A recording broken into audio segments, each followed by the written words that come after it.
Good morning, everyone. We're here at the Red Slough and we've got our first snakes of the trip, or of the day. That's a broad-banded water too.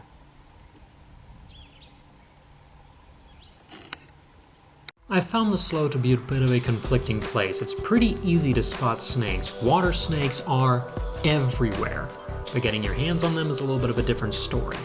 Walking around after the water snakes were spotted, a lot of wildflowers showed up and a few interesting birds as well.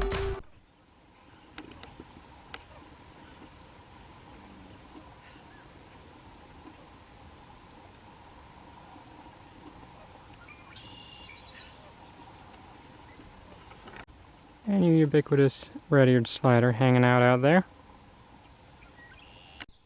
Well, there's a broad-banded water. Pretty good look at one too. Unfortunately, I have no idea if I'm going to be able to get him, because he's facing me and he's right in the water. But at least we got a nice look at one. They are gorgeous snakes. You can see why they've got all those broad bands, because those big wide sections of light and dark on their sides make them look quite different even from other members of their own species and other subspecies elsewhere. They're a very unique looking snake. You can just barely see him in the water there, but there's a gar of some kind.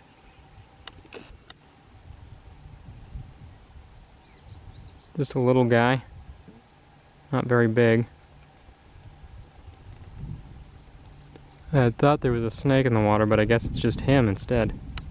I never did get hands on that water snake, and nothing else showed up down in the slough, so transition starting up into the mountains nearby.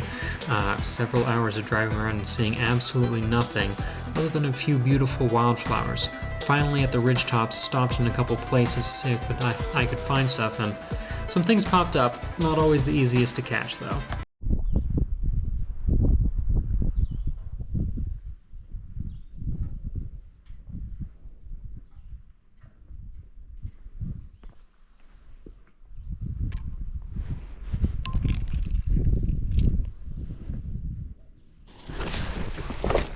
Damn it. Well, it's not much, but it's the Wachita version of the prairie lizard. Very dark young male here. It's the only thing that I have seen flipping other than a pair of dusky salamanders that I biffed the grab on and they disappeared. But we got an hour and a half of sunlight left, hoping to find some stuff at a flip spot, but otherwise it's gonna get cold quick up here. Weather is just being stupid this weekend. Anyway, put this guy back under his rock. Here you go, sir. I think a pair of turtles here. Two-toed box turtles. There's at least one. Something that was digging in the dirt there. Yep, there's two of them here. There's that guy there, who's quite colorful. Let's see if I can't pick him up for just a minute. Hello, sir. Look at that face. You have good color on your face. Gorgeous. So there's him. And there is also, right nearby, who I assume is the female.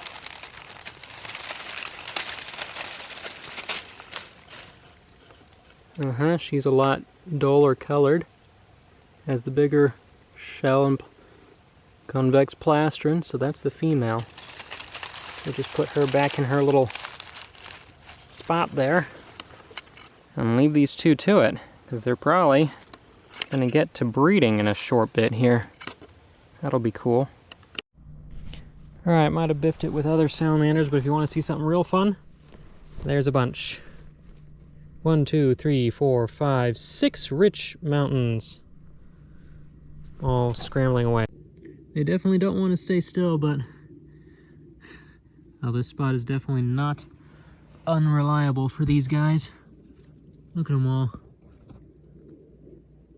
That one has almost a Kiamichi look, but he's got that little bit of brown on him, and the Kiamichis, of course, aren't found on this particular mountain. But, yeah, all over the place, these guys. Look at them all. One was hiding under my shoe. You need to go back, sir, now. We're putting this back. And save from being snake and hand skunked, we've got a little intergrade ringneck snake here. He's getting into shed.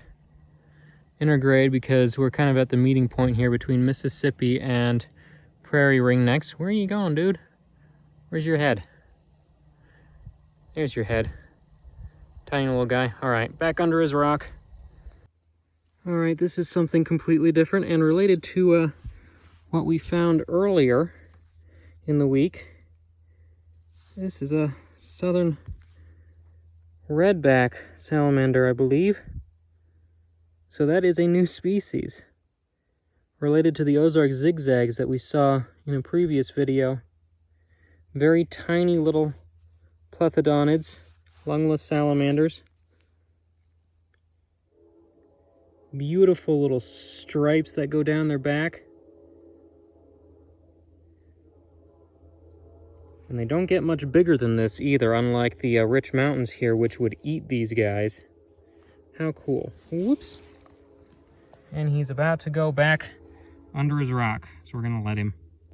These guys are actually really cool because the population here is actually completely disjunct. It's found within the Wachita Mountains, and it's completely separate by a couple hundred miles from the closest other populations of this species in Missouri and down in Louisiana.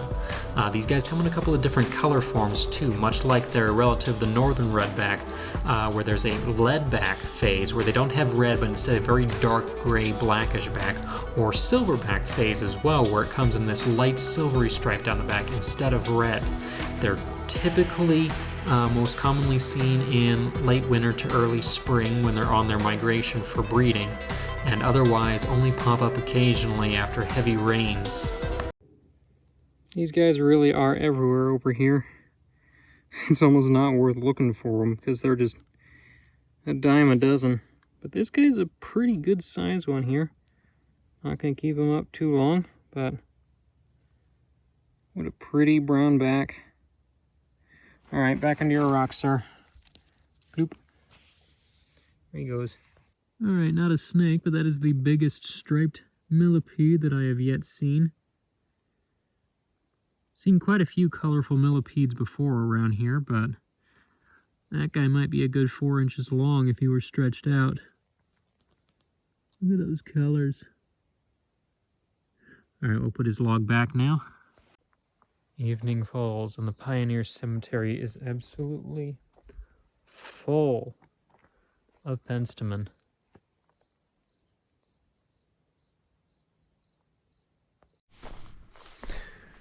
You know, with the weather how it's been recently, I do wonder, had I known it was going to shift, would I have shortened the trip? Maybe. Spent different times in different places. Certainly gives a different appearance to a lot of things out here, though. Some interesting white and blue Tradescantias there. But like, it's May in southeast Oklahoma. Sun's not even down yet, and it's 56 degrees already. Whoops. Nothing under that one. There's a beetle in the log.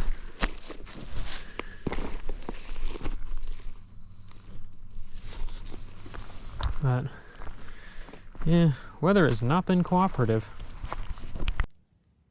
Well, it's not much, not what I expected, but a rich mountain salamander from a completely different spot, way up high on a ridge line here. Not what I was expecting, and he looks quite different too. He's all speckly on top. Still kind of that copper color there, but All right, we're gonna put him back on his rock now. Well, there's another day finished, folks. Once again, a little slower. Again, I don't know what it is with the Wachitas, but they're always difficult for me so far. I do think the next time that I try to visit, though, I'm going to try and do a summer visit so I can do some cruising through the mountains at night, see if I can pick up some stuff that doesn't like to show its face during the daytime. Because temperatures just, they plummeted as soon as the sun went down, so that wasn't too good. We got one more really nice day, supposedly, that I'm hoping might still have a chance at picking up a pygmy rattlesnake, cruising tomorrow, but that'll be in the next video. It was cool today, at least. We got to wrap up with a brand new species of salamander, and also finding rich mountain salamanders in a new location for me. Very unexpected location as well, so that was cool. But until next time, if you enjoy watching the wildlife adventures, educational videos, and such that I produce, make sure to subscribe to the channel, leave a like, leave a comment, your comments or questions below. If you'd like to see more of the stuff that I do, the plants and animals that I work with, you can find my website at carltoncarnivores.com. The database and blog are linked there. You can also see more photos and video tidbits and stuff on my social media accounts, Instagram, TikTok, Facebook, etc., all at Carlton Carnivores. If you would like to help support in a more financial manner, because while watching these videos does help boost the channel, these trips and the editing and so on does take time and money. Consider buying some of the plants or merchandise and such that I have at my website shop at carltoncarnivores.com. Or you can also become a Patreon member. Members there, supporters get early access to the videos, exclusive merchandise, as well as monthly seed contests if you're into that sort of thing. You can also donate at Ko-fi or contact me for other methods. Most of the links for these things will be in the video description below. But until next time, I'm Ogden Carlton, and this is Carlton Carnivores.